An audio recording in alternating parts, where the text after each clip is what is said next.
Are you obsessed with misery, depression, and the mental health of strangers that don't exist? Then have I got the movie for you. There's something wrong with me, an emptiness. Thunderbolts is a whirlwind of laughs, tears, and excitement where Florence Pugh is queen. The villain's main superpower is giving people bad mental health. It looks absolutely gorgeous with those vibrant greys. It's more A24 than A24 ever was. And is overtly about depression, isolation, grief, trauma, and suffering from bad mental health. This movie is about the psychological consequences of being a hero, and just life itself. And if none of that made you want to watch the movie, then maybe the fact it's got a visceral 27-minute therapy scene just might. It left me crying and confused.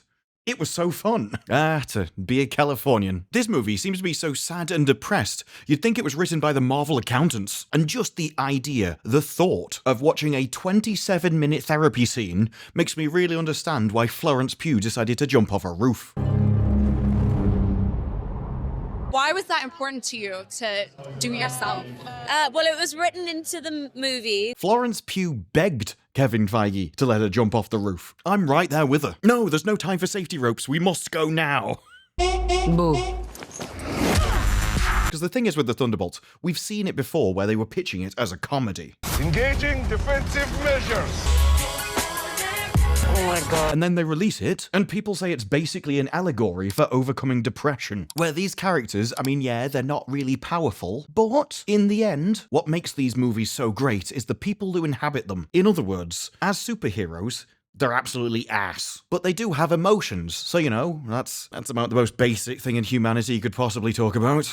You feel fulfilled? Yeah, so full, so filled. Anyone who's watched my channel for a while knows just how much I love people talking about their feelings all the time in movies and TV shows. So anyone going to therapy is a win in my book. I can always hope they piss off the psychologist enough that he just shoots them. But it would be remiss of me to pretend that I have the dominant opinion in this. So far, we've only got the social media reactions, so they're incredibly curated opinions. Disney Marvel had complete control over the people reviewing this movie at the moment. But regardless of this, the opinions that have come out are largely positive, bring some much-needed energy to the MCU. A sincere story about mental health and loneliness. Not your average superhero movie. Walks a thin line between joy and darkness, fighting to overcome the complexities of mental illness. And Thunderbolts is incredible, deeply invested in the interpersonal relationships of the characters. Visceral 27-minute therapy scene. This one's going to be a tough sell for me, I'm telling you.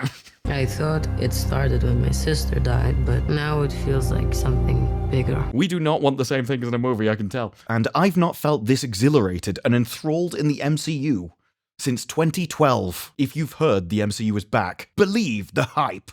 It is. And yet I can't help feeling a little reserved when one of the reactions said people will rightfully be skeptical about all the early positive reviews, but you can often read between the lines to get a critic's real feelings. And he's right, and you can also do that with media coverage about what they're covering and what they're not. You see, a lot of the people that love the story about depression is because, well, they had it. And because they had it, they can relate to it, which makes them like the movie. It's the epitome of, that's just like me, for real, for reals. There's something wrong with me. Which is a very niche way of making a movie. If you've handpicked your reviewers, which will inevitably lead to a certain, ideological bent to them, and that side disproportionately suffers from certain illnesses, then it is inevitable that the people that you pick will have a higher than usual rate of, relatability to the issue. And I'm not having a go. If I lived in California, I'd be depressed too.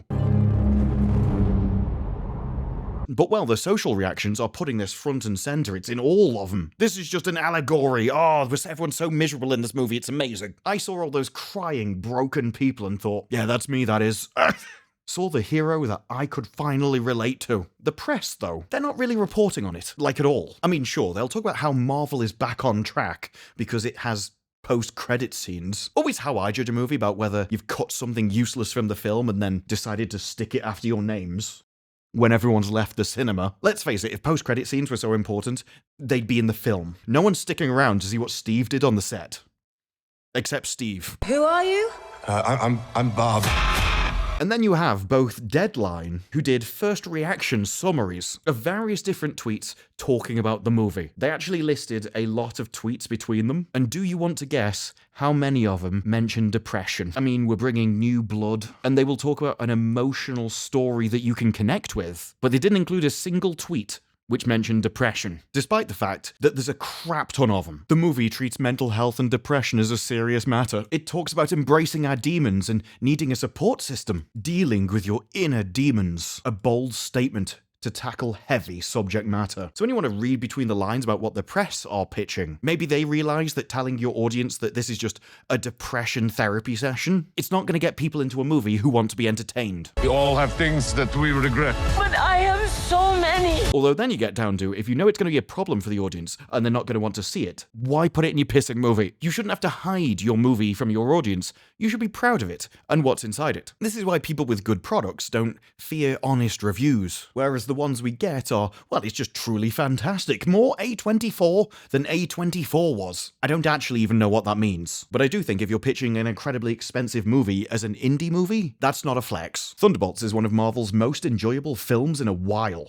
How long's a while? And did you say you liked the previous movies? That isn't also important. Guys, we finally have a good MCU flick. I'm not lying to you. Well, I don't know about you good people, but I always go off reviews that start with, trust me bro, I'm not lying. And in fact, out of all the social reactions that I could find, which I think was most of them, there are only a couple that were even slightly negative. Like, it may not be the flashiest, funniest, or strongest Marvel film. Okay, maybe a bit more than slightly negative, but it is under a lot of praise. But its rough edges and imperfections somehow all feel fitting for this film. Yes, it may be ass, but it's ass deliberately, and that makes it better. Thunderbolts is crap, and that's a good thing. And Thunderbolts is better than Marvel's last movie, with it being Captain America not particularly hard. The antagonist has an interesting concept, being miserable, but the execution leaves a lot to be desired. But some good character moments and levity throughout. But I have so many. That's about as negative as people get. Everyone else is one of the best MCU films by a landslide. Bring your tissues.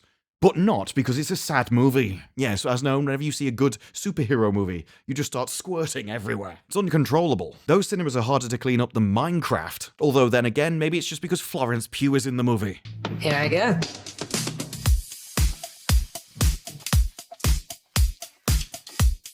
I tell you what, the red carpets at this premiere, really another good example on how they dress on the red carpet versus how Marvel dresses them. But there does seem to be one shining light in the movie, although I'm not sure that's a positive. That shining light is Florence Pugh. All of the reactions absolutely adore Florence Pugh. She carries the dramatic weight on her back, the star that shines the brightest. Florence Pugh is fantastic. Yelena carries the movie. Pugh gives a performance worthy of an Oscar, which I've got to be honest, is pretty surprising for somebody that only ever has one expression. She doesn't even need Botox to paralyze her face, it just seems to come naturally. And Florence brings formidable depth, solidifies herself as a defining talent of our generation. I mean, she could probably go back to Terminator 3 and play a female Terminator.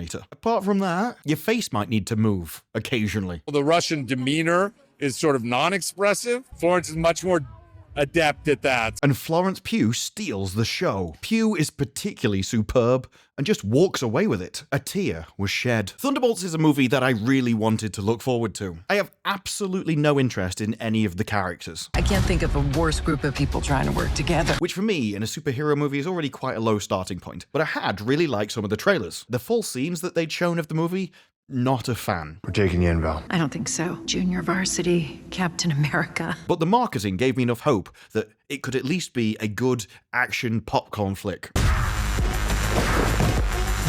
That was until the social media reactions. If you want a load of people whining about how miserable they are, that's not my kind of movie. I want the heroes to be heroic, not crying. I want them to man up, not have a 27-minute therapy session. I want them to discuss the ideas based around these things, not their own personal feelings. And you combine that with having things like Pedro Pascal on the red carpet, who quite frankly just couldn't help himself. You are inviting people to make political messages on the marketing of your movie, which you don't seem to have a problem with. And Thunderbolts needed every bit of good press it could have. It didn't need Pedro Pascal crapping on it from a height. We don't need him telling everybody what he thinks of the audience. And so for me, it's a bit of a shame. I hadn't expected to like it because of the scenes, but whoever was making the trailers was doing an absolutely bang-up job. And so I still had hope that the people making that were the same people working on the movie. Unfortunately, the themes of a movie and the messages it puts across are one of the major contributing factors to how much you're gonna like a movie. And, well, when the villain's main superpower is giving people bad mental health, that's just not a movie for me, and feels like it would overshadow the action sequences, or indeed, even any comedy you tried to add. Much like how I felt about Joker 2 and the messaging in that, this just doesn't sound like it makes a good, entertaining popcorn action flick to me. But those are just my thoughts. What are yours? Let me know down in the comments below. Like the video if you liked the video, subscribe, more videos like this in the future, and I will see you in the next one. Bye-bye.